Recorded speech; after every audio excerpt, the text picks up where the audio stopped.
Maladi na maladi ezana kiso yo ekeseni kasi ba maladi nyonso ya bomoi nanga kisi na yango kaka yo moko Yesu tangwa bozangi yo nde jo bagire tangwa maladi yo nde jo barafa naloba likambo nange pa ya nanye oya kobomba bolumbu na ngai eya kokata likambo na ngai nayekolela osekure nayekolela osekure nayekolela osekure epa na yo moko liloba na bomo wapio papa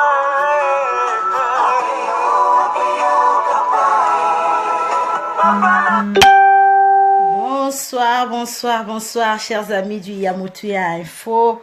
Bonsoir, les amis de LKM Yamoutuya. Je vous salue, Biscanio Sobozali. Vraiment, aujourd'hui, je voulais que nous puissions passer un moment de partage entre nous, entre le frère et sœur, parce que tout le monde, comme journaliste, Facebook et puis opportunité, tout le monde aime de parler mututu akoma mutaoloba à travers Facebook. Alors les lots vraiment Facebook n'a ouvert mututu fois loba parce que bastati elle est kebele. Alors les lots na lina lobisana nous batu moi mukie et ça la bien. Bonsoir Moyaya président adorateur Guilan Israël. Bonsoir maman Roseline Maloumou Leba la femme de maman pasteur la rose sans épines. Bonsoir ma sœur Adassa, la douceur chantre de l'éternel, ma sœur Gloria Miezi, bonsoir Philomena Makie, c'est Tony Kazal, bonsoir le motivateur, la sœur Nanichou, bonsoir à toi, bonsoir frère Nathan, bonsoir RTVF TV La foi en Jésus, bonsoir Nabinonion son frère John le fruit de l'esprit, bonsoir. Bonsoir chers amis, bonsoir le papa Givano Kafou de la grâce. Lelo nasi batebele boba lelo signala ki live ezate live lelo sert Laura zate comme d'habitude mais live lelo ezana ngo kaka moi partage parce que koloba bandeko baleki belé comme je dis tout le monde a comme journaliste lelo réseaux sociaux ça là que mututu a comme prédicateur lelo réseaux sociaux ça là que mututu a comme na koloba encore Google traduction pesali a faciliter biso ya traduire maloba poto lobara lelo mututu a comme Koloba. Alors lelo na live lelo tout le monde il est invité mutunyo so link ko intervenir pendant na pourquoi lelo yaka ko intervenir problème exact. Bonsoir l'homme de Dieu apôtre Théophile Boubu, mon frère Nathan Elumbu, bonsoir à toi, je vais très bien, merci. Alors aujourd'hui comme j'ai écrit sur mon live que le page n'a commis bien un petit partage entre nous. Donc, petit partage entre nous, vraiment, bonsoir à tous ceux qui viennent nous rejoindre. Nalingito mekana nous partager moi, likamumoro ya muki, en attendant que besoin invité, invité, dire aux gens que LK Mazawana, donc, question nanga, réponse nabino, réponse na question nabino, réponse nangai. Donc, inviter les gens, je vois qu'il y a des serviteurs de Dieu là, il y a des frères Givano Kafubazana, Oede Bisona Pokwa Lelo, papa Williams Boka, banda déjà qu'on invité, tout partager. LK Mazali wana to meka posolo.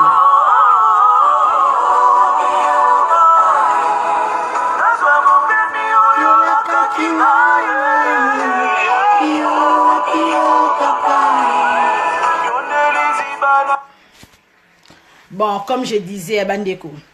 Lelo, tout le monde a commencé à chrétien to lingana ate. Ba chrétien, mité mama be ba chrétien penza eleka. Bonsoir papa Leta. Oh ba chrétien mité mama be ba chrétien ba lingana raté ba chrétien machin. Parce qu'on a habité Yesu ye mokutu ayari na moka ngo la Bible lobi il est venu chez les siens ba linga jete. Est-ce que bino bolinga ba linga bino ndeni? Parce que et comment on va d'aboué aimez-nous les uns les autres. Ba chrétien pena muté amabe ba linga. Est-ce que mututu na mokili fo linga o kaka? Question nga pourquoi lelo yango so bandeko bokoki o répondre nga vraiment et postati yango na ba Facebook e komi ebele. Oh ba chrétien mité mamabe ba chrétien ba linga monte mais Bible écoutez le banabiso il est venu chez les siens. Les siens ne leur pas récit. Donc yesu ta ki pa ya ba yaye. Bazwa ba yamba ki était ba linga ki était. Siko yo linga ba nyoso na mokili ba lingo so ba nyoso ba lingo pena mokili c'est ki na mabe. So ba tutu na mokili ba lingi vraiment ça veut dire maman ngo ko mabe. Bande ko bosa soki penanga na oloba mabe bomeki osunganga parce que na ebité est-ce que mutu nyo sotu na mokili asala maka fo balinga e est-ce que batutu na mokili fo balingoka so batutu na mokili ba komo lingo pe parce que wone ko mabe yesu kutu mutateka e proche na emoko Yuda azaki disparmi ba disciple ne ateka ki siko yo komo le la ke ba chrétien ki muté ya mabele ki to lingani te est-ce que ina mokili faut mutu tuka fois lingao non c'est la bino vraiment pour répondre nga bande ko boza même na ba commentaire o pa linga participer akoki o participer ne est-ce que na mokili question nga pourquoi les ezana nous to mekana ko débattre ensemble avec vous est-ce que mutu tu na mokili oyo il faut ba linga pa batu nyos. Parce que Bible, écoutez, la Bible lobby que il est venu chez les siens. Les siens n'ont pas réussi. Donc, ayaki pa ya bayaye, bazouaye, banzima qui était. Yesu ba rejeta qui est la propre famille na ye. Le preuve année, Joseph ba bateka qui est bazayeka ka batu ya famille na ye. Siko biso na ba Facebook na biso komaraka, ba chrétien to lingana raté, ba chrétien to lingani te. Siko question na nga pourquoi lelo ezali. Est-ce que mutu nyonso tu na mokili, faut linga yo ka so ba nyonso ba kongo lingo. C'est que ça mabe, na bito so peza que ça ba nyonso na mokili faut ba linga batu na pourquoi lelo bande ko bomekana ko répondre nga o pa linga participer na vidéo et participer car lobby que oui mutu surtout na mokili faut ba nyonso ba lingao.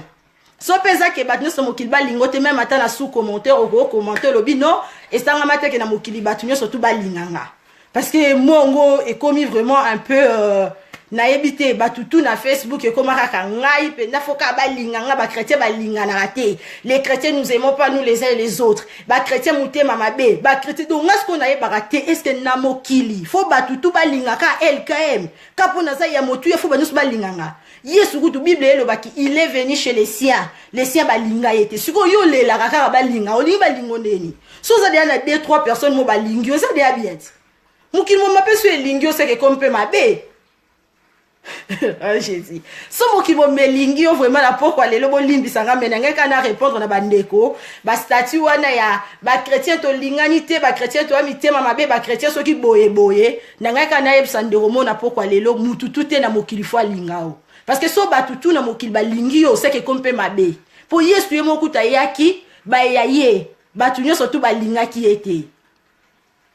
Yesu aye batuku Yuda ateka Yesu. Joseph bandeko ne monde ba yinaki ye. Siko yo zo zelaka ke ba chrétien nyoso ba linga. Yo lingi batu ba lingonde ni so za dia na 3-4 personnes ba lingi yo. C'est fini pour toi. Est-ce que lingi ka église mo mato mo kili mo bima fo lingo fo ba chrétien mo madio so ba linga o. Vraiment bandeko to essayer ko bongisa. Natanga na commentaire moko frère Nathan lobi soki batu ba lingi yo na mokili lelo soki opamboli yo ekozala tour oyo okomona munene ya nzambe na vie na yo. Bonsoir bandeko dioso boye kolanda pourquoi lelo il y a des serviteurs de Dieu qui sont là l'homme le plus erré pasteur Gilles Max bonsoir. Bonsoir na bandeko nyoso do na lobi tema lelo eza na ngoto partager muto alingo participer même na kokoma même na koloba olingo kota na vidéo koti ngatem na nga lelo eza vraiment na lito partager dans na plusieurs sujets to partager ensemble.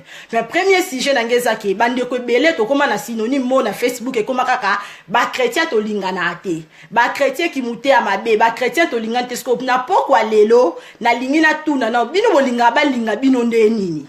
Tant que ba chrétien ba mité mamabe ba chrétien to linganité Bible zo lo banabiso que Jésus le venu chez les siens ba linga yete sko biso to zela ba linga biso lingi mokili mobimbe linga yo bien aimé so mokili mo melingi yo na pourquoi lelo bande ko bozana o alinga participer na live a participer même na okoma même na obenga na oyamba. Est-ce que on est obligé que mokili mobimba fo linganga? Est-ce que église mobimba fo linganga parce que thème e komado elo ko comme synonyme moko ebele. Yesu ayapa ya yaye balinga yete. Dans Bible il est venu chez les siens n'ont pas reçu. Ce que Joseph bateka ye ba propre ndeko na ye. Mutu a trahir Yesu azaki moye kolina. Est-ce que yo na vie na yo olingi balinga yo. Oli balingo ndeni. Déjà si on a 2-3 personnes balingi yo c'est suffisant. Ngani nazabo debi que la sœur Adassa la femme à douceur alinganga na yenga. Je sais que ya Christine Chembo alinganga mon papa Tony Lubo ya linganga c'est basta. Sikubi c'est comme synonyme na ba Facebook ba chrétien to linganité. Bien aimé olingi ba lingonde nini ko. Olingi ba lingonde nini na poko lelo be kano expliquer ngapoto msusu ko lingo biso to linga ko wana biso to yeba te so lingi to lingonde ni bo explication photo lingana ndeni. Bonsoir pasteur Yannick Okito, bonsoir papa Tony Luboya, bonsoir ya Momo Kasley, bonsoir ma sœur Verita Simbuki qui sala. Quand nous te vendons na banda kubo komi na bastati bo le la bo sala nini ke o Pasteur Jules abi eza phénomène ya mutu na mutu nyonso alingi balinga mais Pasteur Jules so mutu so alingi balinga ye Jésus non continue au loba nazo insister que Jésus il est venu chez les siens n'ont pas réussi si comme nous to komaka likamuti osali stati o ba chrétien to linganité o ba chrétien to tsunga na poser la question ba chrétien on compte lo ba chrétien ba linganité il faut tous à la 10 20 30 au chrétien église mo mafoka ba linganga parce que naza LKM nazo obligé mokili mo ba linganga ta. Si on a déjà 5-6 personnes c'est suffisant. Jésus a linganga. Ndamba bandeko yeso apesinga na mokili na Facebook bolinginga. C'est ça l'amour. Si ko to lela ka keto lingani te mokili mo mapeso elingi o se ki amabe makasi.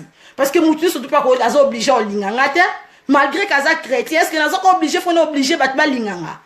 Bien le météo to na bolingo yo mona bandeko ba vandi boye. Toza de ana bandeko bavandi boelelo pena la mungi na tongo ana makambune osala mais à côté na eka na live à LKM atiki moi préoccupation na ene ti frère Gila atiki na eka ka moi eloko na moko lobite na ya okota bolingo déjà yango wana sto e bolingo ngo bino bolinga to la kisabino zara bolingo ndeni. Bon, je vais recevoir pour vous un serviteur de Dieu.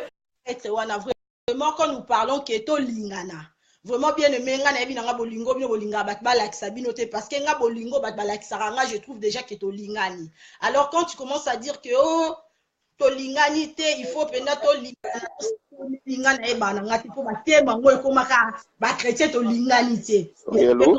T'as 3 4 personnes vraiment c'est bien. Bonsoir l'homme de Dieu Francis. L'homme de Dieu. Bonsoir papa. Bonsoir.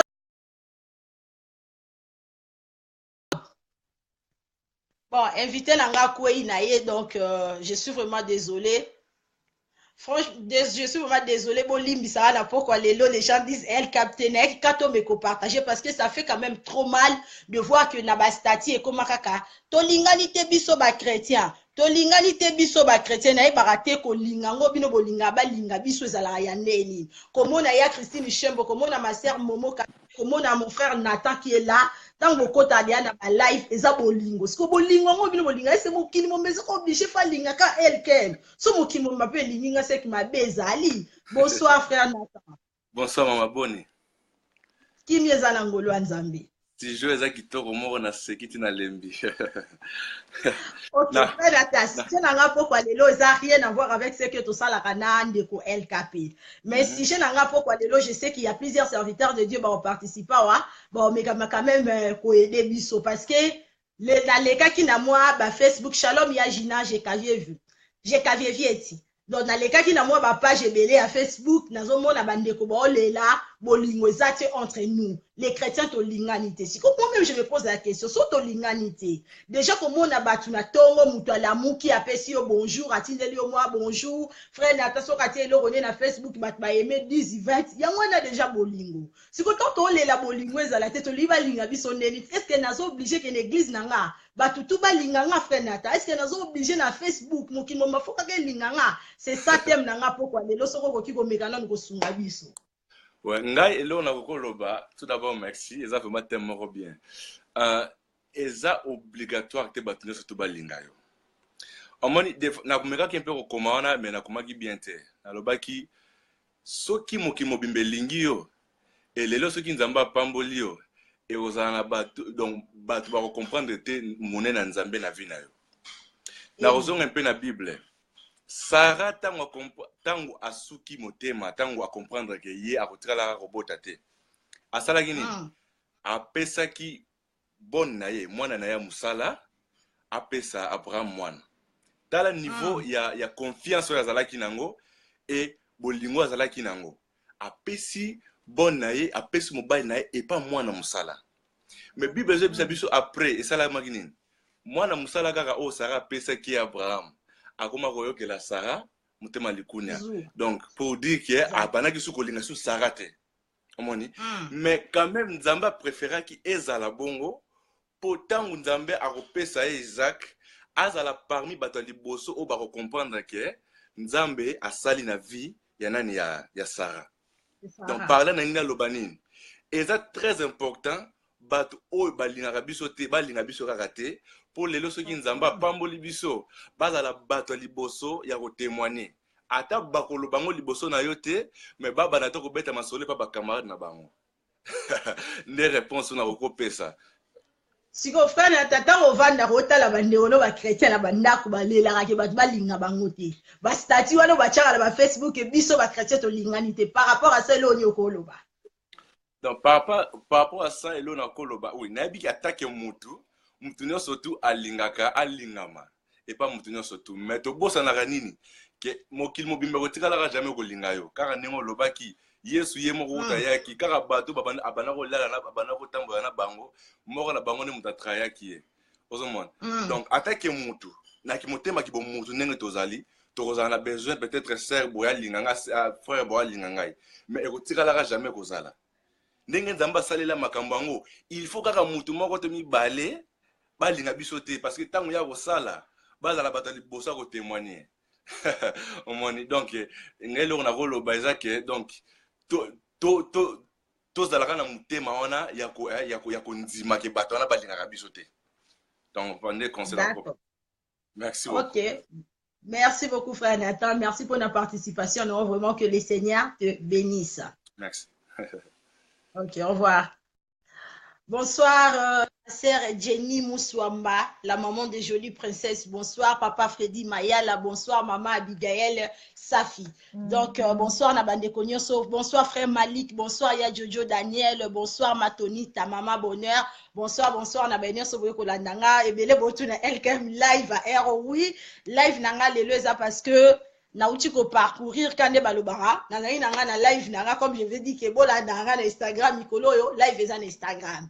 Alors j'étais na live Instagram na moni bandeko moko sujet yango nazokende nango. Bonsoir mamour mama Abigail sa papa Freddy sujet eza ke nazako tab nazaki na live na Facebook na Instagram pardon na kuti bandeko mo na Instagram na sujet nanga ba poser nga question que pourquoi biso ba chrétien to lingana raté. Pourquoi biso ba chrétien to zakaka mitema mabe ne ngonga pe na lobi bon si chango comme Instagram penza kuneza nango ba sujet de kuneza na beta ba la musique pour na relaxa batala ya ba artiste yango na bina ya nango to partager ngo nano pourquoi ba chrétien ba lingana te. Mais réponse nga mo de la lobi que Jésus il est venu chez les siens ba yamba été. Alors mututu na mokili kozela raté que batu ba linga yo parce que so batu yo so ba lingio pe ça veut dire eko mabe. Parce que ngane naza bonebi ke na batu balinga nga nebi pe ke na batu balinga nga alors nga batu balinga nga te c'est pas mon problème. Nga problème nangeza ke mama Biel Saf alinga nga. Problème nangeza ke frère Nathan alinga nga, problème nangeza ke ya Tony alinga nga, papa Freddy Mayal alinga nga. Alors est-ce que nazo obligé? Il faut que na bandolo bango na bandoko mango na ba statique biso ba chrétien to linga na raté. Est-ce que nazo obligé faut na bandolo baka ke pourquoi ba chrétien to za mitema mabe ozo lela pona nini parce que la Bible nous dit que il est venu chez les siens n'ont pas réussi. Joseph batbayina ka bandeko na ye. Mutu ateka Yesu disciple na ye. Donc na ebite so na mokili faut ba ba linga biso mutu alingi o participer na pokwa lelo oza na yo le bienvenu okoki na yo ko yako ko participer to kabola quand même sujet ya lelo to meka ko partager parce que bolingo déjà nga pona nga si Dieu même mama Safi ya lingara nga ya momo kasla lingara nga bandeko na nga famille Alpha Omega ba lingara nga pour moi c'est suffisant. Donc c'est suffisant. Si on a évité comment bolingika batu ba lingara bino vraiment pour moi ça sert à rien bandeko boko maraba sujet ça sert à rien bandeko bo banda ko se plaindre ba linga kote poani. Premier point na biso za ino yango wana parce que so lingi batu so ba lingo na mokile komi pe mabe po batu fo ba yina po bango nde bazala bato ba komema sango bango pena fo ba mema sango bazalo ko ba Marie de Magdala tant Yesu aseku ba kebetali ba memi sango et pas ba apôtre que Jésus a ressuscité linga batu ba yina po tant nzamba zo sala na bomo ino bango bazala batali boso yo fo ba mema baba ndobeta sango ngana na nzemo moko frère Mardoché ka yemba biemba lobi na sambela ka banguna na nga bakufa te me bazala wana po ba mema sango ba kendo beta lisolo ke nzamba sali na bomo inanga. Pona nga vraiment likambu ya oyo batu balinganga te bien aimé dans le Seigneur conseil à pourquoi lelo ezake mututu na mokili oyo asalama te po banyoso balinga ye Jésus balingaka ete pa bandeko na ye ayaka na epo na batu mususu mais biso to profita na ngolu wana comme la Bible dit que il est venu chez les siens bazwa yete menga ya motuya na zwi ngolu ya koyamba ye na bomo inanga il habite dans ma vie il est là comme Seigneur et Sauveur c'est ça. Donc, vraiment, comme Maman Safalobi, beaucoup de chrétiens sont trop capricieux, balingaka, kako se plaindre. Oui, il y a un prière à la matation. Moutou, la vie, nous, comme nous, lela. Bien aimé, vraiment que le Seigneur nous aide. Na ebele oyo na mwa muke oyo nzamba azotia biso na makanisi totikaka kolela totikaka kotia ba statique oyo balingaka ngate. Ce qui se compte, Dieu t'aime. Ce qui déjà nzamba lingi yo c'est suffisant.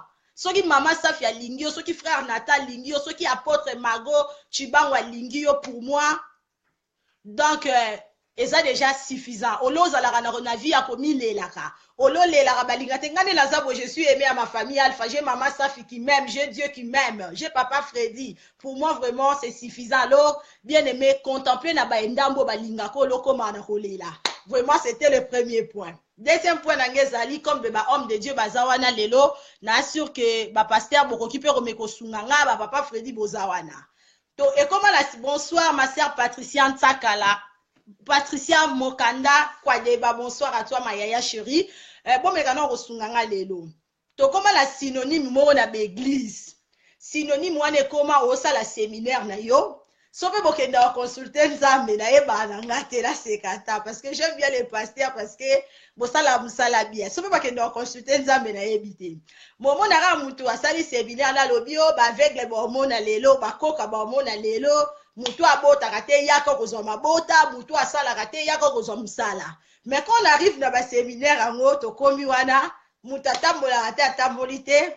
Mutabota raté, abotité, mutosala raté, asui musala te. Si moi je me pose la question, tant botiara ba thème, na ba fiche, parce que ebele na poko lelo ba serviteur de Dieu baza ebele bo me kosunganga. Tant to tiara ba thème na ba fiche ke ba koka ba kotambola. Batu ba loba raté ba koloba.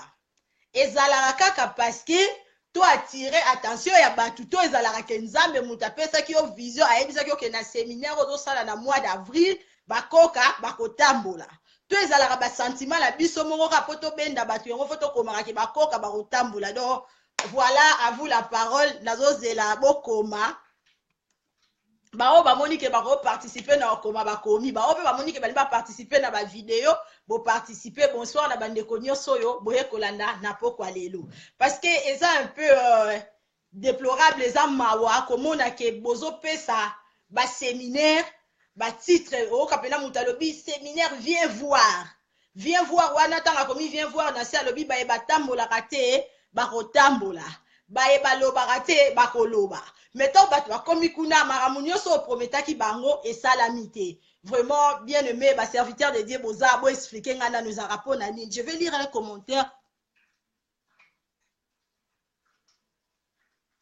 Donc vraiment Sœur Patricia Lobby, on ne se plaint pas, on ne se lamente pas, mais ce qui se passe dans le monde, dans l'église fait mal. Ok, bonsoir ma sœur Adé la Grande, bonsoir à toi, ma sœur Hilda. Vraiment, Eza, Sœur Patricia, moi je n'ai pas dit à quoi se plaindre. Je parlais de ce que j'ai trouvé na Instagram nanga bandeko mameba taki kuna bakutenga na zela live baye na Facebook baye bi makambuto lobe la touti na mon Instagram. Mais comme l'Instagram ezaki na moi problème tobite to ya siko na Facebook. Ah donc frère Nata, ça veut dire que bato bayaka na ba séminaire to babina mo bakoka ba otambola, baba baba oloba, ba ngonde bazaka na foite. OK.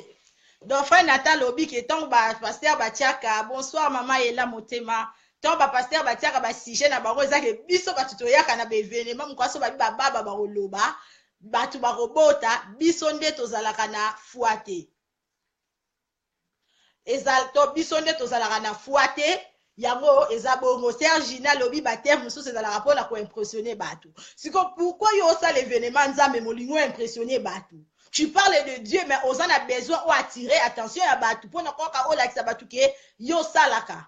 to yonde oyebi ko sala titre oyo eza likolo parce que eza déplorable mutu mususu asambela ate abongola na motema te me bayebisi yaka lokolo za na ba problème yaka na église na biso nde oza koka boye otambola yaka na église na biso ndenge oza boye mwana nazo bela vraiment nzambe akosala na nzela ya séminaire oyo balobi bato bamonaka te bato babotaka te bakobota mwana no mpenza nde aza boye so omemi na église aoloba sikoyo mutu aye mpe aza ne paye aye par rapport ya affiche oyo ya kuta une église oyo ya mona ye na nzela akomi yana sikoyo mwana na ye alobi te akomi wana banda ya bosambelele ça fait 9 ans 10 ans ti lelo azobota te depuis ayaki koka na église azotambola jusqu'à aujourd'hui aza na ye kaka mokakatani sikoyo bapaster to botiaka batemu wana na benini ezalaka mpona koimpressionne bato ndenge ya jina alobi to ezalaka mpenza ke tosalaka ngo mpona eza recommandation divine ya nzambe nazongi natanga su bacommentaire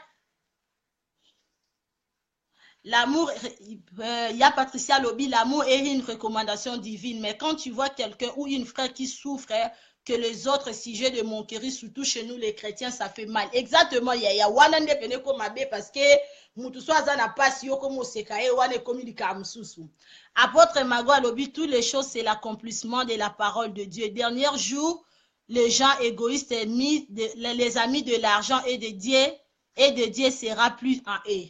Ok, bonsoir papa. Donc, olobi vraiment que dans le dernier jour, et belé ba okoma ba mi ya soifé de mbongo et nzambo zana kat na bango te sikoyo.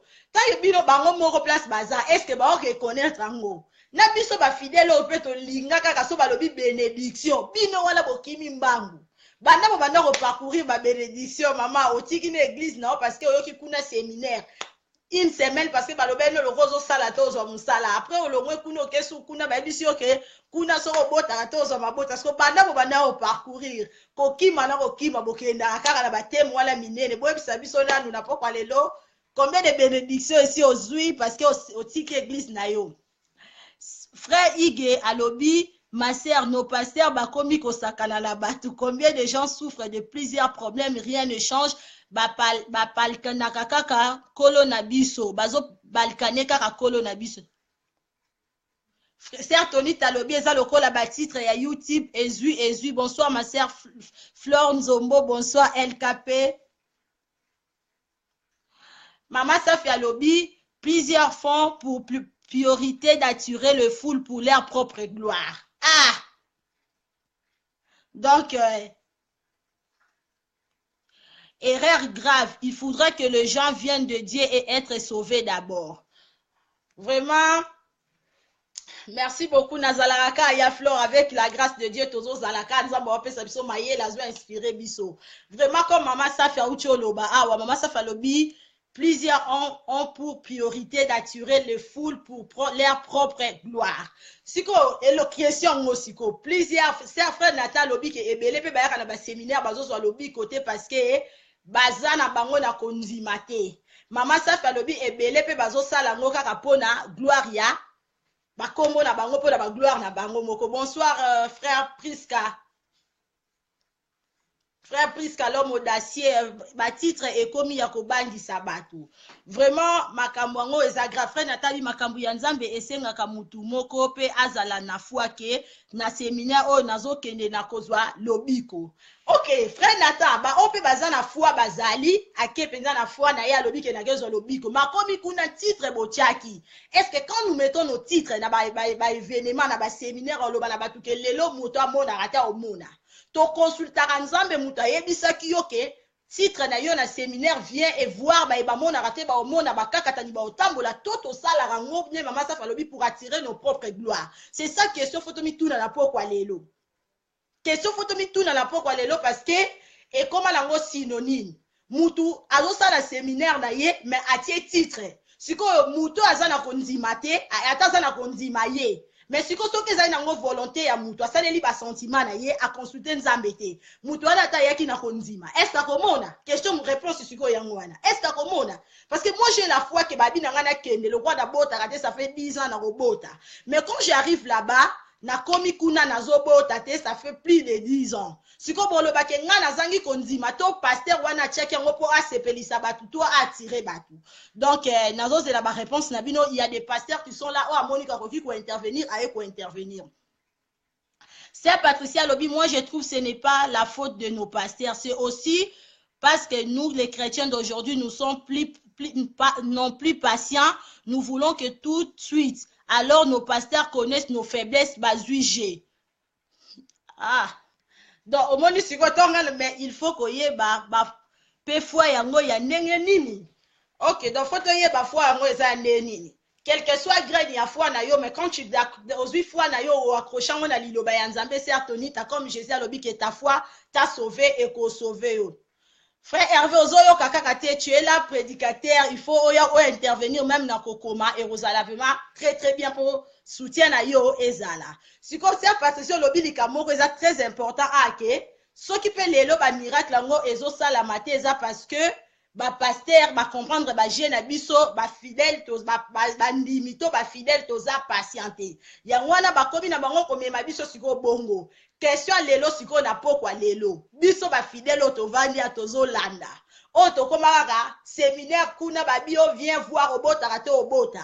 Kuna ba ebisio ke ba bongo la map e comme a 10. Kuna ba ebisio ke séminaire yaka parce que yo mutolela mingi ba okanga ba ndeko na yaka ba délivrer famille na yo na moumbu. Siko biso batoto ki makambangu na ba séminaire wana jusqu'à la fin et si to gagner nini po ba biso bokenda toza na kondima ngala lina pokwa lelo to solo la loi ba camarade donc lelo to ekotake mutu te vraiment toza entre biso na biso to solo la bien tangu to yaka otiki église na parce que kuna ba ebisio yaka bino ba fidèle obokendaka bino mondan bokoma kande babeka bino ba fidèle les bandimi mais bozape ba infidèle ozaka na papa na yo l'église osambela na l'église à pasteur Serge Malumu Leba osambela na l'église à frère Hervé Lebo osambela pa pasteur Gilles Max là ovandi olorumelaka na kati église na yo te yo lingika bisiko yo so bacheli bino yaka yo mtobota kato obota olinga esiko so bayebisi yo yaka kuna babongo la mapa 5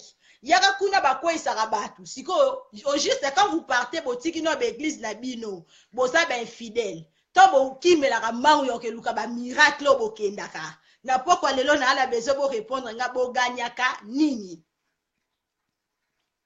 Je vais lire d'abord réponse à frère Malik. Alors, l'être humain est capable de reconnaître ses propres défauts. Ils sont toujours en train de tout mettre sur le pasteur. Je n'ai jamais vu un pasteur enchaîner quelqu'un pour l'amener dans son église, dans une séminaire, dans son entrée et de son faux partage.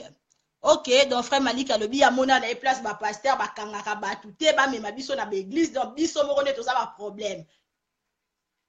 Frère Hervé lobi il faut nous to définir miracle ça nini.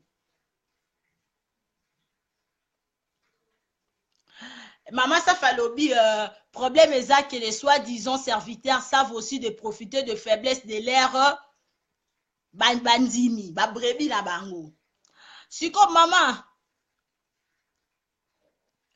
frère puisque na tumboli mutute, na olo balanga sujet na nga don na lobi na ute na sujet na nga l'Instagram, na monique na Instagram et puis si moi en plein na vie pourquoi pas toi partager na bandeko na tumbola mutute pardon.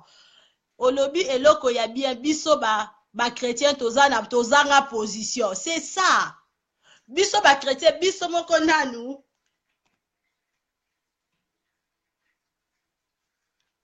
ok maman Laura bima séminaire siko ya kokota tozelo yo pe intervention na yo donc ponanga ba chrétien mo biso moko yo lo na lobi siko yo muto sambela lo na église à frère Hervé Lebo ngala pekisi muto ke le séminaire l'église à muto te toza la claire au sein de l'église à frère Hervé Lebo. Aux alarano l'église na bino ozala bien pas pasteur Serge Malou. Aux alarano bien l'église à Bété c'est pas pasteur Samuel Kengele. Aux alarano bien l'église c'est pas pasteur Gilles Max. Aux alarano bien l'église la louange c'est pas pasteur Esaïe Mbaka. question nangeza siko tangu botanga ka babengi kuna yaka parce que l'église depuis ovanda ça fait 3 ans obota te kuna baebisi yo miracle zo obota parce que les miracles obino bolinga ka bolinga ko palper miracle eza bien matériel so baebisi yo yako ozwa mbongo yako kobota yako kotambola yako kozwa musala yaka ba délivrer libota na yo c'est ça le vrai miracle obiso to linga ka siko bino moto bokoma bandumba na molimo na lo batema ngo bien ba infidèle spirituel so babengi yo koto yako ozwa libala okimi mbangu yako ozwa liboni kobala okimi mbangu boyebisaka na oto bino mo bokendaka boganiaka nini na bitambola tambola na l'église. Bonsoir Yapatike, bonsoir à toi la maman de Elikia, sois bénie. Ma sœur, il ne cherche pas des miracles mais une façon de vandagage chrétien car nous devons voir la confiance en nous-mêmes. La guérison ou la bénédiction, ce n'est pas la volonté du pasteur ou des séminaires, c'est la volonté de Dieu. Ces genres de titres sont rancoleurs. Siko, ça dépend de la volonté de Dieu. Ma pasteur, ma prédicateur, quand on va réagir, pour même attendre en coma. Bonsoir ma sœur Jeanne Bonsenge, bonsoir ya Olga, Charisme, hein? Yaya Raël, bonsoir à toi. Pourtant, les miracles doivent produire partout, puisque la Bible nous dit les miracles accompagnent ceux qui ont crié. Si le miracle fait accompagner partout, il y a parti que question la race ko yangwala. Pourtant, on va dans l'église, dans la louange. Miracle les anango. Moi depuis na poto dans sa église moko, depuis dans l'église nanga. Miracle nanga écoutanga l'église nanga na lora moka katana Bethesda depuis na vanda jusqu'à Jésus aya. Écoutanga ka place Nazali. Si on a la besoin ka bandeko nyo soto kimba miracle. Nini tokendaka koluka kabanini na beglise ba miracle otiki église na yo okay isko tono loba ke toza ba infidèle spirituel bandumba na molimo la lingala to eza normal parce que les loso ba pasteur ba comme otia ba titre na ba séminaire na bango eza parce que biso ba tutopesi bango priorité wana biso mutu tokomisa bango bongo parce que ba comprendre que ba faiblesse na biso ba chrétien surtout biso ba fidèle to vanda na ba bande toza trop faible na ba miracle toza trop faible na ba bien matériel toza trop faible spirituellement tokoma ba bon terme ngo yango tokoma ba papillon spirituel. Merci vraiment que Dieu te bénisse ya patike tokoma ba papillon spirituel na non luka terme bien ponduma molimo sonné un peu ba papillon spirituel donc li peka na lingala so ba beba ebisio ka ke côté kuna pasteur moko uti Kongo azopesa miracle obosani église na yo okimi mbangu olo servir nanu na kati église na yo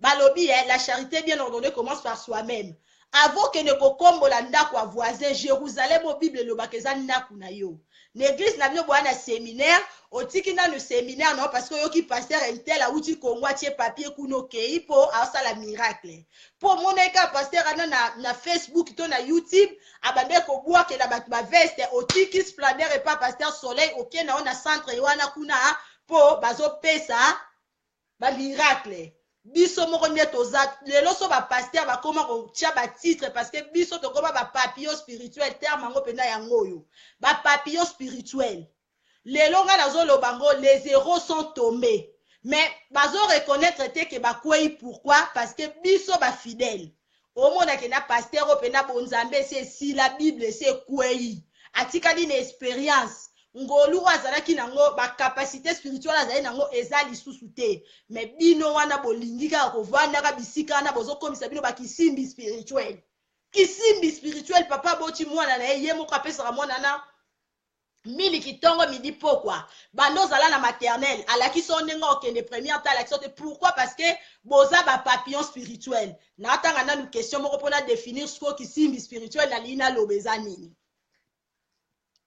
Sœur Flore Nzombo Lobi, et maman Okome, tout dépend de la foi. Il faut savoir tout ce qui nous arrive dans la vie et zalaka volonté anzambe bat oyo bakenda kakoluka lobi ko par ici par là, ils sont pas vraiment affermis. Ils prétendent dire qu'ils sont des enfants de Dieu, or en vrai, ils ne sont pas. Moi na yanzambe ya solo eza oyo avivaka na foi comme la Bible nous dit, c'est la foi sauve. Jésus a dit à Marthe, je te dis pas ce que tu crois, tu verras la gloire de Dieu. Pasteur Tende Mutu Abi qui s'est dit, alors ceux qui déjà yomoko ozana fouate, tu pourras parcourir toutes les églises du monde okozwa na yo miracle te. Arrêtez de bien aimer Kinduma na Molibo. Merci. Mais ma sœur Abigail, chrétien sans connaître son Dieu et par la méditation de la prière aussi éclair par le Saint-Esprit. Nous les chrétiens on fait honte de notre Seigneur car les gens donnent confiance aux êtres humains au lieu de faire confiance au Seigneur. Merci beaucoup. Comprenons aussi que le royaume de Dieu ne consiste pas en parole mais en puissance. Mais l'impression que la démonstration de puissance est fait très rare. Ah, c'est ça aussi. Ils ne vont pas dans le séminaire de leurs propres églises, mais il y a Batumususu pressé. C'est ça, il y a parti. Bonsoir, maman Abigail, bien-aimée. Bonsoir, ma sœur Mireille Sopé. Donc, bonsoir. Yango Eloko na Lobaki. C'est vrai.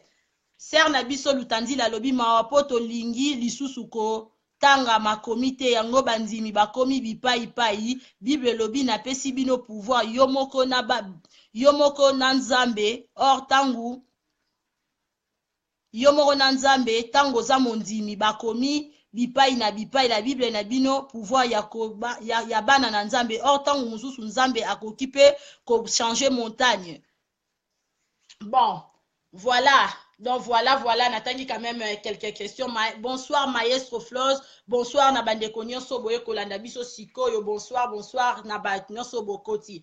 Donc par rapport à ça, ya kolobake, Bisomoko lelo ton olobake to koma baki simbi spirituel. Pourquoi? Papa boti mwana na ye a commissaire qui simbi spirituel, nazana de conteste na olobela ki simbi spirituel par rapport à ma pasteur et par rapport à Biso bana. Bonsoir ma sœur Laure Kapinga Mandoyi Kazadi, bonsoir à toi.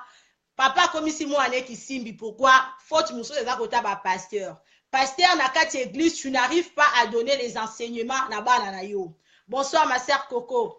Donc papa na kati église ozo koka kopesa enseignement na bana na yo te. Yo moko zu mwana na yo ovandisa l'église bando opese miliki. Amelara miliki na tongo, amelara miliki na poko, amelara miliki na midi. Nzoka ndesi aleka ki stade ya romela miliki akomaki na stade ya rokende école. Akome na stade au fois kota maternelle, akoma na première, akende na université. Mais azoko kokoma na stade wana te pourquoi? Parce que le pasteur, tu n'arrives jamais à montrer ton enfant le vrai chemin. Ozoko koloba na ete ke mwana langa oza susu na stade ya kosala ramambozo sala te okomi na stade ya kokende université. Okomi na stade fo leka première okende ti okoma na université mais bino na kata l'église pasteur bana mwana ya mateya opesa ka ezaka mateya ya omela biberon yango nde nazobenga ngo kisimbi spirituel. Yango na obenga ngo kisimbi spirituel. Biso bako pesa to komba kisimbi spirituel ezaka faute ba pasteur te faute ezongela pe biso bandimi. Yo moko bano ya na kata église. Ovana na kata église oyo so sala kindumba ba yebisa ko teke impudicité o sala ka eza mabete. Yo pona yo ovanda na yo impudicité o sala ba ko lo bano teke impudicité wana eza mabe.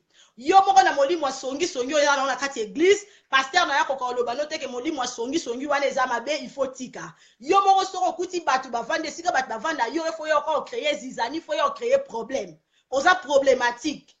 Jusqu'à là pasteur no sona na yebi sote que ma sœur oza problématique il faut tika. Oza wana oza occasion de chute pour les autres. Dans ta manière de parler, dans ta manière de crier, dans ta manière de faire. Bien aimé son église, nos pasteurs à Yebisarote, ça veut dire osa kisimbi spirituel. Quand je parle de kisimbi spirituel, yango wana. Mutuso yaki l'église na stade ya songi, il faut bima na stade ya ki songi pour changer. Mais si on a na kate église, bando ya na ki songi, bando ya na kindumba, bando ya na ba qualité nyoso ba be on tangi amina ba on a lobité. Ça veut dire na kate église wana bazo pe son enseignement o esengelité, oza na problème sérieux, oza kisimbi spirituel pour na no qualité. Oza na maternelle. Et là musu peso ça que to continue ko za ba kisimbi spirituel eza parce que to lingi ko tanga Bible te. Ba Bible na biso efongwa marakaka dimanche. Toti kapeno ko kize ba pasteur o to za na ba enseignement te na kata ba église. Na o kene kisimbi spirituel na o toucher tous les 4 points. Siko yo mo na kata église na bino. Osimbaka na yo Bible te, ofongolaka na yo Bible kaka dimanche. Donc dimanche yo so yeba te, yo so ba yebisi yo ke Jean 24 loba eboye. Yo pona yo okangi, mais tant sous pasteur asala guerre ou pasteur mamalobe na Jean 24 ya bongo te, mais yo ba ndimisi yo ba lobi amen. Tant to loba amen ngo loba ke na ndimi yango. Ozo consommer. Siko yo muto consommer nyo so ba loba no fongola Bible, to za kisimbi spirituel. Okola ndenini. Parce que Christ ba chrétien béré ba ndolo ba yo ki pe ba ke ba fungoli ba komi yemo na ndako pa comprendre non ba enseignement. Mais yo ba melisa ko niyo so ko so ba lobi no ba zi bibero ba pesi o meli amen okangi Bible dimanche ozongi. Surtout après to koma na ba Bible Android ya ba téléphone. Ofungoli ka Bible na téléphone na yo, osilisi na Bible na ya téléphone okangi na yo yo wana ozongi okoti Facebook okoti WhatsApp obengi osololi obeti miziki otali YouTube. Bien-aimé, kisimbi spirituel mususu ya vie ya mutu yo moko mtoza base ya malédiction na yo moko za base ba problème nozokola te totika ko kize ba pasteur abatu. Parfois totika ko akize o l'église ya na manki enseignement so ba pension enseignement est-ce la ndako kenda ko vérifier makomi. Yo moko za kisimbi spirituel parce que lui ko kola te. Yo moko za papillon ya ngwa nozokola te. Je vais lire quelques questions. C'est alors, il faut des chrétiens, ma sœur Abigail refuse de prendre sérieux leur relation avec Dieu. Bah, pasteur Bazan a posé ya batwebele, donc la qualité, balingi quantité, mais balingi qualité. Et c'est erreur partout, na ba pasteur, na biso bandimi. Maman Saf Abigail a lobby, ce n'est pas simplement la faute des serviteurs. Chacun de nous devons avoir la conscience que nous avons Christ en nous. Exactement, il y a une question dans la lobby, maman Safi. Si quand on a un pasteur enseigné, mais dans l'église, la Bible était. Frère Hervé Lebois lobby, j'aime bien le prédicateur Hervé lobby. Plus grand problème, c'est quand on ne connaît pas déjà la définition de mot miracle. On peut appeler, peu importe, miracle, le fait d'avoir un enfant parce qu'on était stérile, ou parce que le fait d'avoir le mariage parce qu'on était longtemps célibataire, et ça, miracle est eux. Les miracles, c'est du péché au sali. Jésus a fait un miracle, il a répondu, il y aura d'autres miracles. Ce n'est pas celui de Jonas. Dites-moi ce que Jonas avait ramené, les guérisons ou nabatu obato ya bakweyaki nabatu obakweyaki. Et la sœur Christine Alobi doivent savoir que le salut est individuel. Chacun rendre compte à Dieu, c'est l'intervention d'un chacun ou des pasteurs. Beaucoup de chrétiens n'acceptent pas leurs défauts. Les gens veulent qu'ils soient reprochés à travers de ces actes. Serge Fleur à lobby, il faut déjà savoir définir la foi pour comprendre ce qu'on le cherche dans sa vie spirituelle. La foi est une ferme d'assurance des choses qu'on espère, mais d'une démonstration de celles qu'on ne voit pas. Tososo la bandeko. Maman Safa lobby, exactement. La lecture de la Bible nous montre, qui nous donne entre les autres connaissances aussi, il faut nous reposer sur nos acquis. Mingi ezande mawa pasteur ya batu bazalaka toujours ba fautif. Exactement. Bonsoir papa messager évangélique. Les chrétiens doivent savoir que le salut individuel, chacun rendra compte à son Dieu. Invitez Ngako pour 2 minutes. Papa Hervé n'a ko invité pour 2 minutes. Kota na yo sala demande et invitation, problème ezate, je t'invite. Donc Hermoko titozo akize ba pasteur bien-aimé dans le Seigneur, totika ba pasteur abatba vana na bango.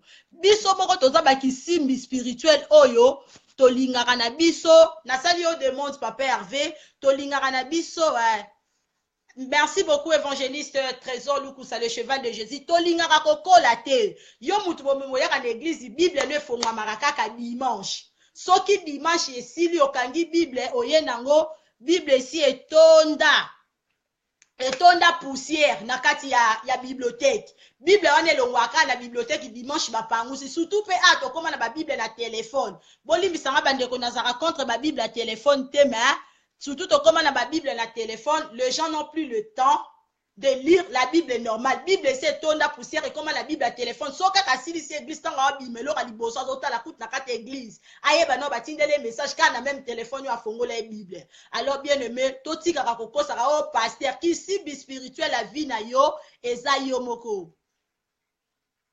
Eza yo moko parce que yo moko lingi kotanga Bible te. Yo moko lingi kokola te yo zaka so ye pasteur ayebisi yo ke Bible lo baki nanga na Jean 1:1 ke soki au commencement était la parole ma ozui ango otie na mutu na yo so batuni biso kutu a Bible zaka na combien de pages ebele boyebi atate Luka Matthieu Bible à téléphone et facilita biso na koluka ba verset biblique Bible à téléphone et facilita biso na koluka Jean oyebi place Jean ezalaka te mais la Bible à téléphone okoma Esther oleki na bato yo bayebi ba pardon bandeko bolimbisi mukie oh ibata kobenga babandi. Bonsoir papa Hervé Lebo. Bonsoir maman, bonsoir. Bonsoir, Papa Hervé. Papa Hervé, thème à l'élo, ça vraiment. Ma, to meka ko courtier ko kata on après ça la moi moutier. Ozala qui depuis dans le début oyoki ba otangi depuis dans le début oyoki ba otangi ba. Et omoni quand même ma réaction ya batu. Par rapport ya o bandeko ba komi par rapport à o ngamo na lobi oyoki ni yoroki o loba la poko le lo pambola biso parce que ngala lino yoka ba pambola ba fidèle ya mutuya. Merci beaucoup, Maman Yamotuya. Na rozala juste peut-être na 1 minute. Na komaki tout à l'heure na lobi ke nyon ceza ko dépendre na définition oyo mutu bayebisaki ye. Mutu soka kanisaki loko nazali kobota te et na komi kobota ezali miracle, c'est-à-dire bapesaki définition ya malamu te na Bible que miracle ngi kolakisa nini. Le plus grand miracle que nous avons besoin, c'est de quitter le péché pour être sauvé. On a posé la question à Jésus. On a demandé à Jésus, fais-nous un miracle. Il les a dit ceci. Il n'y aura pas d'autre miracle qui vous sera fait si ce n'est que le miracle, celui de Jonas. Jonas, son miracle était quoi? D'aller prêcher pour évangéliser les gens. Le miracle que nous partons à l'église pour aller la Kenaki Nazwaki Moana, Nazwaki Libala, ce n'est pas l'église qui nous accorde la capacité que nous avons dans la foi, dans notre prière, que nous provoquons à l'obtenir.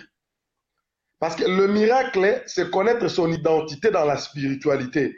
Quand tu connais la valeur de ta vie spirituelle, tu peux obtenir quelque chose. Voilà pourquoi la Bible dit ceci. Celui qui priera à mon nom, il va recevoir cela. Mais maintenant, pour prier au nom de Dieu, il faut savoir quel est le niveau de ta foi. Ndenge toza na mokili boye mutu na mutu ayebi mayele na ye. Ngai soko memi ngana koma lelo docteur, na ozala mesure ya kokoma docteur te. Po na yebi capacité na nga.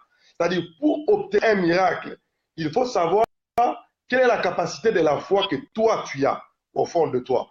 Le miracle n'est pas le fait, oui, nabali, dilo na boti, moi na nga na tambola te atamboli. En fait, c'est pas ça que la Bible nous demande. Le plus grand miracle, c'est quand un pécheur commence à vivre dans la sanctification pour aller au ciel. C'est ça le miracle. Parce que le but que nous sommes ici sur terre, le but c'est de ne pas vivre encore dans le péché. Mais toutes ces histoires-là, à Bali, à Boti, à Keili Bosso, à Somi Entreprise, c'est pas ça le miracle. C'est très loin d'être le miracle. Ça, ce sont les signes. Voilà pourquoi la Bible dit ceci. Voici les signes qui accompagneront. Entre un signe et la chose, c'est différent. C'est un signe qui montre que nous avons la capacité d'obtenir cette chose-là. Mais ce n'est pas exactement la définition de cette chose-là. Car la Bible dit, voici les signes de la fin. Mais cela ne veut pas dire que c'est la fin. Donc, le mieux à savoir est que nous avons beaucoup de petites choses que nous pouvons obtenir dans la prière, mais ce n'est pas ça le but. Le plus grand miracle que Yamotuya, Azalaki Fimo, Azaki na Kindumba, Atika Kindumba, Akoma Kosa la Zambe, ça c'est un miracle. Et c'était ça ma contribution, Maman Yamotuya. Parce que comme ma pasteur belé bakoki na bango occasion na taki na bilelo na bina na ba pasteur mutu a moni na capacité na participer comme yoye ozalo la moko ya ba prédicateur que moi j'ai dit j'ai bien écouté parce que quand je dis la nouvelle génération Dieu nous a fait grâce d'avoir de jeunes OEP pour servir Dieu. Bino moko ba prédicateur, ba pasteur, évangéliste apporte ainsi de suite. Tant botiaka ba fiche bolobi la ndeko viens voir obota rate obota bokaka tanya tambola rate otambola. Moi ma question est les nzambe muta révéla ka tout au sala rango kaka pona ko impressionner bato. Merci beaucoup Maman Yamotuya pour la question. Nazo le répondre le sous. Eza erreur. Bon na wiko lo bateke nga naza la boye binyonso. Likambo ezali ke soki otangisi mutu ayo ba capacité spirituelle na ye. Exemple, les dons de l'esprit. Dans les dons de l'esprit, nous avons deux choses. Nous avons le don de foi et nous avons le don de guérison. Et on peut même encore ajouter, c'est-à-dire que celui qui est en train de prier doit d'abord se demander est-ce que j'ai le don de foi? C'est-à-dire pour que ma prière soit exaucée, il faut que ma prière soit faite accompagnée de la foi. Si je n'ai pas ces dons de foi-là, la Bible dit qu'il faut que je prie et que je demande le don de foi. Exemple, Romain, le pasteur a commis guérison, miracle. Ce n'est pas biblique. Pourquoi je dis que ce n'est pas biblique? Parce que la guérison est un don, le miracle aussi est un don. Ce n'est pas les dons qui marchent ensemble, non. Parce que tokanisaka, bon, c'est un peu comme ça le lingala, tokanisaka ke, miracle, ezali l'effet que nayaki nandaku ya nzambe, nazalaki stérile, naboti, tobengi yango miracle. Non, c'est-à-dire quoi? Le fait d'avoir un enfant, parce que tu étais stérile, on appelle ça dans un autre terme que tu as vu la main de Dieu. Les hommes vont appeler ça miracle, bien sûr. Mais tu as ça marketing dans le Seigneur. Viens et vois. Yaka okozwaboy, yaka okomona. C'est erreur. Nandi mayango na bandengo wana. Eza erreur. Mais ce n'est pas un péché que quelqu'un dise que le problème que Seria Motuya Ozanango, je connais un frère. S'il prie pour ton problème, tu vas avoir la solution. Ce n'est pas un péché. Mais ça devient un péché quand le frère lui-même commence à écrire sur son Facebook ou commence à dire « Oh, dans la cas compliqué, consultez Ngaï ». Là, ça devient un péché. Je prends un exemple dans la Bible. Élisée avait l'onction de Dieu, avait toute la puissance de Dieu en lui. Jamais Élisée a demandé qu'on amène le malade auprès de lui. C'est les gens qui ont parlé d'Élisée, que non, nous connaissons un homme. Si nous partons vers lui, nous aurons la solution. Cela veut dire que moi, porteur de l'onction, moi, porteur de miracle, je ne dois pas faire ma publicité. Jésus n'avait jamais dit « amenez le malade avec moi ». Non. C'est-à-dire qu'il faut que les gens découvrent, se disent que nous avons reconnu une nouvelle grâce en cette personne-là. Yes. Et nous allons demander la faveur de son Dieu. Joseph dans la prison, il n'avait jamais dit à Pharaon que j'ai l'interprétation du rêve. Non. C'est les gens qui sont allés dire à Joseph, nous connaissons un prisonnier qui peut interpréter ton rêve. Donc c'est pour dire que les gens qui le font, c'est juste par erreur. La meilleure des choses, c'est de laisser que les gens découvrent que tu as quelque chose et qu'on envoie les gens pour dire, va voir tel homme de Dieu, car Dieu lui a donné une grâce particulière, il peut prier pour ton problème et la solution peut être trouvée. Mais quand je commence à faire des campagnes pour dire, amenez les aveugles, amenez les boités, ça devient un peu compliqué. Ok, merci beaucoup, Papa Hervé, vraiment, merci beaucoup, prédicateur Hervé Lebeau. Que le Seigneur te bénisse. Donc, je manque même les mots, réponse est claire. Donc, je n'ai même pas les commentaires, Yaroloba. Vraiment, merci. Comme Tolobara, Dorter. Mikoloza Dorter, Nabiso, vraiment, Nzamba Pambolayo. Merci beaucoup. Merci. Nous allons continuer Rolandayo. D'accord. Bonsoir, maman Micheline. Bonsoir, ma belle Namis. Bonsoir Nabande Konyoso, bonsoir évangéliste Christian Maïki, bonsoir Nabande Konyoso, Bolan Boko Tisiko, bonsoir. Vraiment, Papa Hervé à l'obi nyonso. Yawelo na lobaki, comment batu mobimba, ozo servir nzambe na kati ya centre chrétien splendeur. Osambelaka la cité Bethel. Osambelaka na église ceux qui viennent voir. Osambelaka na église ceux qui Bethesda. Mais comment botika ka église na bino obo priya ka so bomonika batie pasteur moko ayekuna miracle accompagneront bino wana botiki ko servir na bandaku na bino bokomi kolanda ba miracle. C'est ça les problèmes.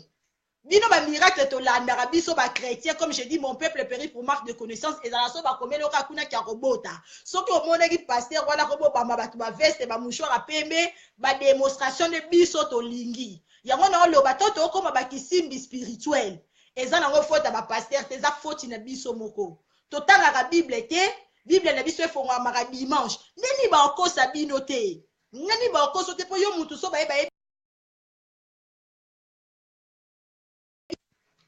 yo mutu so ba yebisi yo kende eza boye lelo Jean 24 lobi Matthieu 5 lobi Matthieu, est-ce que Maramutu ba yebisa ko yebi yango soki eza vrai po yo fongola no Bible te. A plus de lo e comme ça rato ba lo ba bino dit amen. On comprend les notes yo wala pour gagner. Amen. Ah, et bien aimé dans le Seigneur, bandimi allélo. Vous me pardonnez, là, c'est quand même, c'est une triste réalité. Dites amen aux ogang amen. Aux upéta, au télémi, au simbi, na ope, télé, oteya. On comprend le lote là, il y a un frère à télémati à gagner amen, yoko télémi au gagner amen.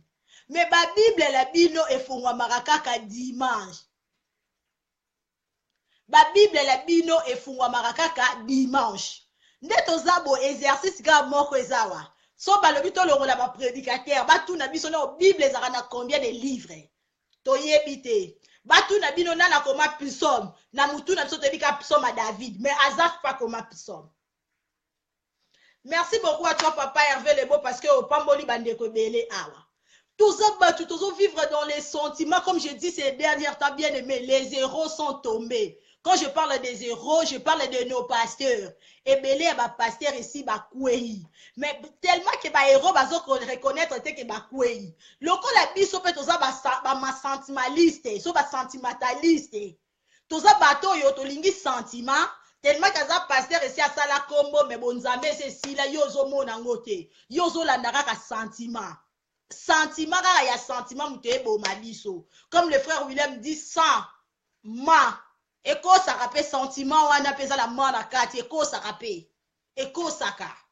Vraiment que le Seigneur nous aide. Nzaba sunga biso. Toko maintenant ba Christ wa béré. To banana ko fongola ba Bible au supétan na yo fongoli na le Bible avant muto ya koye biso likambu yo moko pe lo baté likambo pena mama sa fazo te yanga au fond de moi nga moko si na tanga ngo. Lilo ba comment ko sabino ko sukola bato soki na ba 20 parce que boye bité yo tangela ki ngo pina Bible mais quand pasteur alobino nimi parce que yo na vino nyo c'est la ka oui et amen. Bien aimé. Bandeko. Pourquoi? Parce que tu comme un chrétien miracle. Bah, les vrais miracles, il y a moutoua bongo la motema. Le vrai miracle, il y a moana. Le vrai miracle, c'est que tu acceptes Jésus-Christ comme Seigneur et Sauveur dans ta vie. Otaki motomasu mo bongo li mutema. Le reste, c'est un miracle. Et ça, biloko, ils ont complété. Ça va complémentaire, pardon. Bah, complément. T'es vraiment. Nzamba sunga biso comme j'ai dit bakisimbi spirituel ezaka pasteur te mutaboti mwana na mikomisi kisimbi spirituel yo moko pe mikomisi kisimbi spirituel parce que olingi no koyeba te olingi kotanga Bible te osana ta ya koméditer te yo tana we ezalaka kaka dimanche so yek biso sur téléphone na yo fungoli otangi Bible na otoka pasteur alobi esile okangio bino koti nango okei oyo tie na bibliothèque ekangi lisusu poussière dimanche prochain lisusu opangusi ya mwana batune balelo batu tokomi ko vivre baye bisio ke zo mai cha likolo TV bas ozo sambela ozuma yo meli na facilité mutoya ye bisio ke mwana noza ndoki ondimi parce que tu n'as pas le temps ya kotanga Bible vraiment bandeko na lingi bino mingi mais c'était ça que je voulais que nous puissions partager.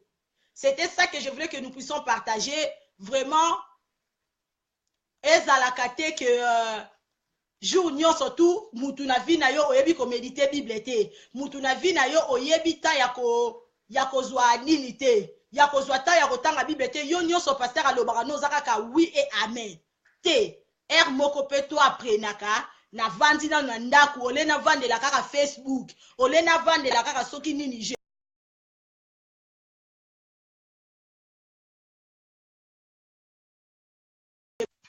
ole ke ozwa ta ya nini zwa pe nanu ta ya kotanga Bible zwa ta ya koméditer et rozala vraiment malamu mingi na lobi na kize na nga mutu te na attaquer mutu te mais j'étais là seulement que to meka ko se partager nga pe à travers de vous j'apprends à travers de moi aussi bino pe besoin apprendre donc c'était ça si je n'habite soit pourquoi lelo vraiment que le Seigneur vous bénisse. Bonsoir la bande nyonso bokoti na reta. Bonsoir na bino nyonso merci na ba maman na nga nyonso bozalaka toujours pour nous. Maman Abigail Safi, Mamour de moi, Adas, sa chantre de l'Éternel, le frère Givano Kafou, frère Williams, papa Hervé Lebeau, Yajina Jekave, Bandeko nyonso biskan so bolandi biso na pourquoi lelo vraiment que le Seigneur vous bénisse. C'était ça le message. Alors apprenez à méditer les paroles dans nos maisons. Apprenez à lire le parole. Avant pasteur aya opesa o maté, avant mutu moko aya kolobano ba miracle. Yo moko banana nous ko apprendre et ko tanga Bible et ko zala vraiment très très bien. Chacun de nous fait l'effort de chez nous. Ba Bible comme ami na biso ya tous les jours. Ba yaraka te ba lobano likambu boye oyeka kondimi. Vraiment c'était ça le message. À la prochaine occasion, Seigneur nous donnera encore d'autres message oyo toromeka koya ko partager. Vraiment je dis bonne soirée à vous tous. Merci à toi ma sœur Christine Chembo, maman Micheline, ma belle Adassa chantre de l'Éternel, Namis de la puissance, maman Abigail Safi. Donc ma famille Alpha Omega, que le Seigneur vous bénisse. Et ya Jojo Daniel, papa message évangélique. Vraiment que Dieu vous bénisse. Nzambe Apamolabino, frère Nathan Elumbu, merci pour la participation na yo. La sœur Patricia Mokanda, merci beaucoup. Na frère Nabiso Hervé Lebeau, bandeko nyonso boza ebele na omona bakombo te, vraiment que le Seigneur vous bénisse. Bonsoir à toi ma belle Jocelyne Chibota Balandai. Que le Seigneur vous bénisse. Maman Immaculée Omandi Nzamba Pambola, la sœur Ritz Malonga. Que le Seigneur vous bénisse. Bye bye, à la prochaine.